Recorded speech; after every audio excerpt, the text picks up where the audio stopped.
Bill Gates जी ने कभी एक बात कही थी कि मैं उन लोगों को नौकरी देना ज़्यादा पसंद करता हूं जो आलसी होते हैं, क्योंकि उनको दिया हुआ काम वो कम मेहनत में और जल्द से जल्द करने की कोशिश करते हैं।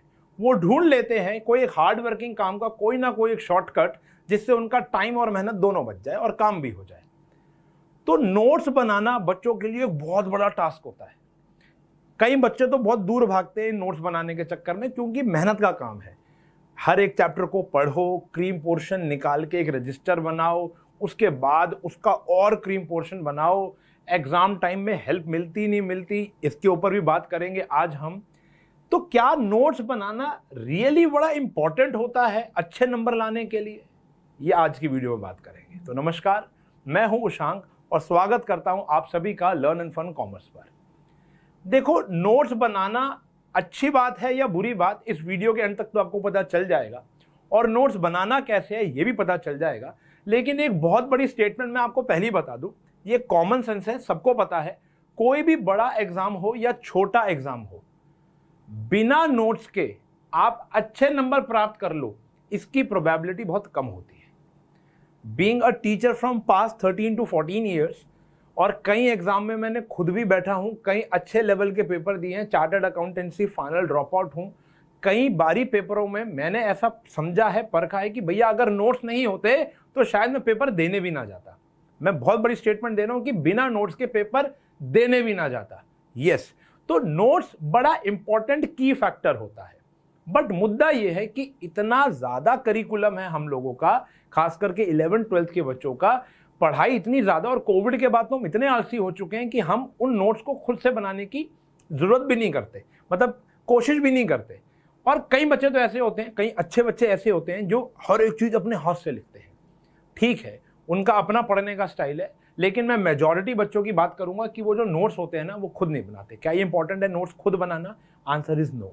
नोट्स होना इंपॉर्टेंट है? Answer is yes. तो देखो, बहुत ही सिंपल 2 टिप्स दूंगा मैं आपको, ज्यादा लंबी इस वीडियो को खींचूंगा नहीं। आपको सिर्फ 2 बातें करनी है।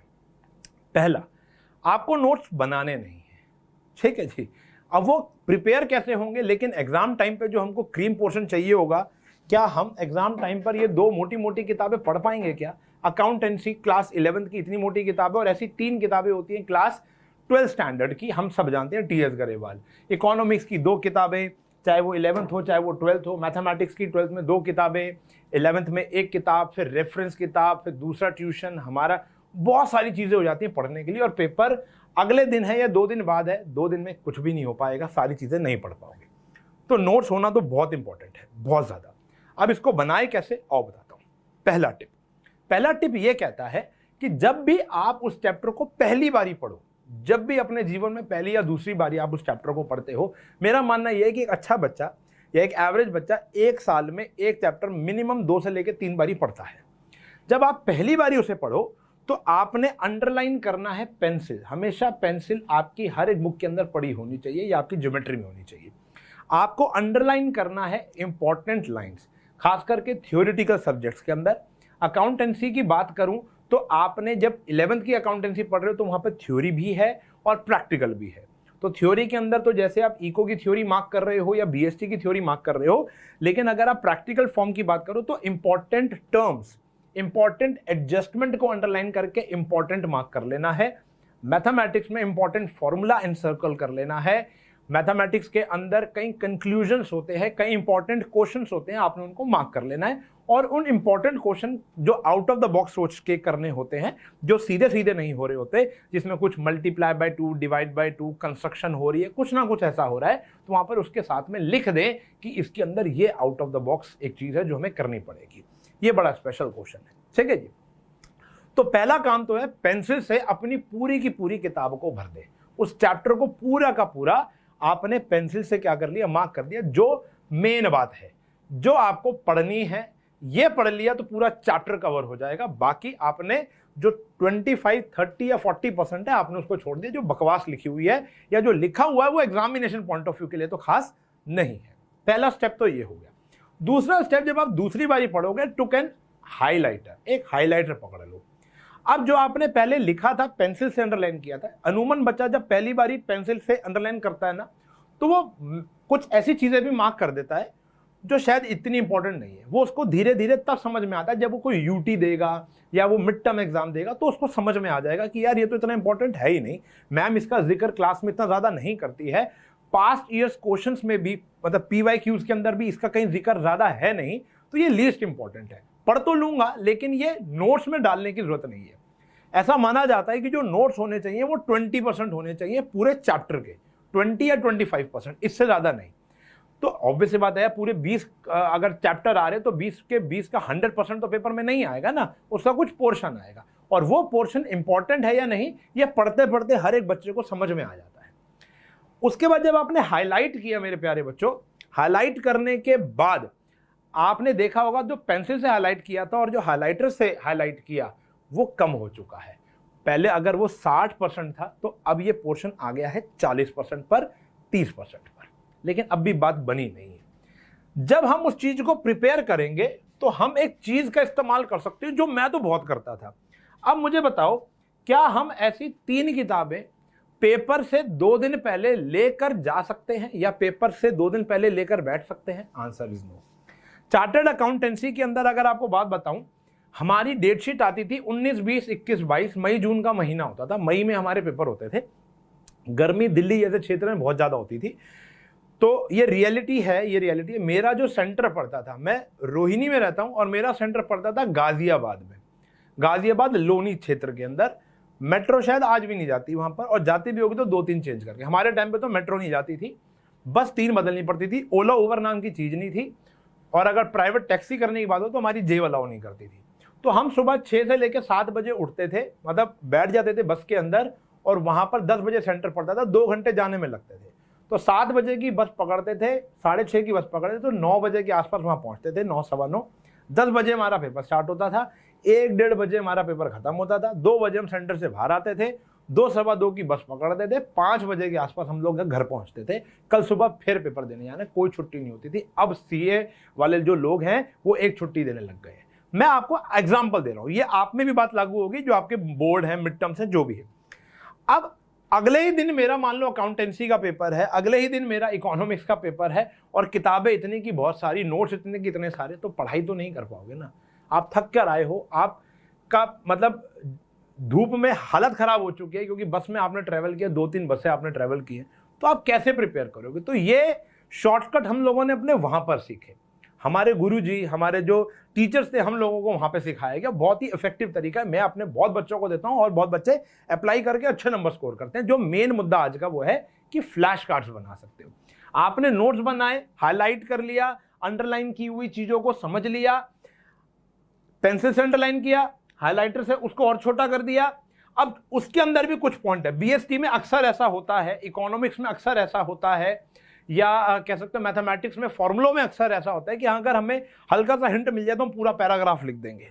BST में होता है ना कि भैया अगर उन्होंने बोला स्टाफिंग का प्रोसेस लिख दो, स्टार्टिंग की चीज़ें अगर समझ में आ जाए तो हो जाएगा। कईयों के हम एब्रीवेशंस भी याद करते हैं, जैसे हम लोग मैथ्स में पंडित बदिर हरर बोले करते हैं, ऐसे BST में भी याद होते हैं, ऐसे इकोनॉमिक्स में भी करते हैं। इकोनॉमिक्स के अंदर अगर हमें हल्की सी हिंट मिल जाए वो क्वेश्चन शुरू कैसे होगा, तो हम पूरा का पूरा एक वर्ड मिल जाए, की वर्ड मिल जाए, समझ में आ जाएगा। अकाउंटेंसी के अंदर एडजस्टमेंट का ट्रीटमेंट कैसे करना है ये समझ में आ जाए, मतलब हल्का सा हिंट मिल जाए तो हमें वो रिवाइज हो जाएगा। पूरा चैप्टर पढ़ने की जरूरत नहीं होती, सिर्फ 25% चीज़ें अगर हमारे सामने से निकल भी जाए ना तो हमको याद आ जाएगा कि हाँ जो हमने पढ़ा था। ये उन बच्चों की बात है जो थ्रू आउट द ईयर मेहनत करते हैं। पेपर से एक दिन पहले वालों के लिए मेरे पास कुछ नहीं है, वो बाद में बताऊंगा, वो 1 शॉट देख लेना हमारे। तो एक फ्लैश कार्ड्स नाम की चीज़ होती है जो कि बहुत ही सिंपल तरीके से बना सकते हो आप गत्ता ले लो, आप कॉपी के पेजेस ले लो, पेजेस हल्के पड़ेंगे, गत्ता ले लो और उसको रेक्टेंगुलर शेप्स में, छोटे छोटे रेक्टेंगुलर शेप्स में, मैं आपको बता देता हूं, छोटे छोटे रेक्टेंगुलर शेप्स में उनको आप काट लो। गत्ता ले लो, कार्डबोर्ड आते हैं ना छोटे छोटे से, वो शीट्स आती है, कार्ट्रिज शीट्स आती है, उनको काट लो। काटने के बाद अलग अलग कलर की ले लो, जैसे yellow colour denotes BST, pink colour denotes accountancy, ऐसे बना बना के रखते हैं। हर एक चैप्टर के 5 से लेकर 7 फ्लैश कार्ड्स बना लो। जैसे हर एक फ्लैश कार्ड में PTR लिख दो, पॉइंट टू रिमेंबर, 1 2 3 4। अगर आप ये फ्लैश कार्ड नहीं भी बनाना चाहते, आजकल आधुनिक युग है, व्हाट्सएप पर अपना एक अलोन ग्रुप बना लो। ग्रुप नहीं होता वो, आप अलोन एक जगह बना लो जहां पर आप ये सारे PTR, लेकिन उसको भी थोड़ा फ्लिप करने में टाइम लगता है। उसमें भी चीज़ें टाइप करने में टाइम लगता है, हैंड राइटिंग भी इंप्रूव हो जाएगी इससे मेरे हिसाब से। तो 1 2 3 4 5 6 7 8 यहाँ पे पॉइंटर्स लिख लो, जो अगर आपके सामने से एक बारी गुजर जाए तो आपका पूरा चैप्टर रिवाइज हो जाएगा। फ्लैश कार्ड मेरे हिसाब से बहुत इंपॉर्टेंट चीज होती है। जैसे मैथमेटिक्स में आपने फॉर्मूले लिख दिए, इंटीग्रेशन के फॉर्मूले लिख दिए, ट्रिग्नोमेट्री के फॉर्मूले लिख दिए, अकाउंटेंसी के अंदर जैसे पास एडजस्टमेंट है या एडमिशन की वो वाली स्टेटमेंट आ गई, वो वाली एडजस्टमेंट है जो आपको तंग करती है वो, या जो इंपॉर्टेंट एडजस्टमेंट्स हैं खाली वो लिख दिया और उनका ट्रीटमेंट लिख दिया। तो ऐसे कुल मिलाकर सारे सब्जेक्ट को भी मिला लोगे ना तो 200 से ऊपर फ्लैश कार्ड्स नहीं बनेंगे, 50-50 ईच। अब फाइनल पेपर से पहले अगर मैं आपको कहूं कि 50 फ्लैश कार्ड्स को बस आपने, जैसे वो कपिल शर्मा अपने शो पर फ्लैश कार्ड्स, क्यू कार्ड्स कहते हैं ना, वो आगे पीछे करके अगर आपको पढ़ने को बोले, बस में, गाड़ी में, स्कूटर पे, कहीं पर भी आते जाते, उठते बैठते, रात को बेड पे लेटते बैठते आप फ्लैश कार्ड्स बना सकते हो, उसका इस्तेमाल करके चीज़ों को इम्प्रूव कर सकते हो। तो हाथ से नोट्स बनाना मेरे हिसाब से बेवकूफ़ी है, ठीक है जी। जो बना रहा है उससे ले लो, ठीक है जी। मैंने कहा था इस वीडियो के एंड में मैं आपको बताऊंगा कि हाथ से नोट्स बनाने चाहिए नहीं बनाने चाहिए। तो नोट्स अलग से मत बनाओ, किताब को ही नोट्स बना लो, वही वो चीज़ लिखी हुई है तो उसको दोबारा लिखकर कोई फ़ायदा नहीं है। उसको हाइलाइटर क्यों बने हैं, पेंसिल क्यों बनी है, हाँ मेहनत करनी है तो फ्लैश कार्ड की कर लो। क्यों? क्योंकि आप लेकर कैसे जाओगे पेपर में इतनी सारी चीज़ें। चलो सुबह उठ के रिवाइज करना तो मैं तो खिलाफ हूँ उसके, लेकिन फिर भी पेपर से एक दिन पहले अगर आपको नोट्स ना पढ़ने पड़े, सारी किताबें फ्लिप ना करनी पड़े, तो बस फ्लैश कार्ड्स आप फ्लिप कर सकते हो। क्या समझे? ठीक है जी। तो मेरे हिसाब से ये 2 या 3 टिप्स मैंने आपको दे दी है। नोट्स आपके प्रिपेयर हैं, अच्छे नंबर आने की पूरी संभावना है अगर इसको पालन करते हो। तो रिवाइज करा देता हूं। पहले आपने क्या करना है, पेंसिल से मार्क करना है। जब दोबारा पढ़ो तो उसको और छोटा कर लो हाइलाइटर से। अब हाइलाइटेड वाली जो चीजें हैं वो और ज्यादा छोटी करनी है या और की पॉइंट्स तक जाना है कि भैया बस वो हाइलाइटर वाली चीज मुझे याद आ जाएगी अगर ये की पॉइंट पता चल जाए। तो उसके लिए बना लो आप अपने फ्लैश कार्ड्स। फ्लैश कार्ड्स बच्चों को भी दिया जाता है, छोटे छोटे बच्चों को चीजें याद करने के लिए। हम बड़े होते हैं इस चीज को भूल जाते हैं। तो अपने दोस्तों के साथ इस बात को शेयर करो, फ्लैश कार्ड शेयर करो, व्हाट्सएप के अंदर चीजों को पीटीआर की फॉर्म में शेयर करना शुरू करो, चीजें खुद में खुद याद होनी शुरू हो जाएंगी। ठीक है ना? तो नोट्स की ये टिप्स आपको कैसी लगी कमेंट सेक्शन पे जरूर बताना। इस चैनल को सब्सक्राइब कर लो ऐसे अमेजिंग चीजों के लिए। जो देखो, पेपर देना एक कला होती है जो कि सबके बस की बात नहीं है। एक क्लास के अंदर सारे ही बच्चे बैठते हैं, लेकिन एक 90% होल्डर होता है, 95% होल्डर होता है और एक बच्चा 33 लेकर आ रहा है। गलती उसकी भी नहीं है, एडवांटेज इसकी भी नहीं, बस थोड़ी बहुत आदतों का फर्क होता है और उनमें से एक आदत नोट्स बनाने की है।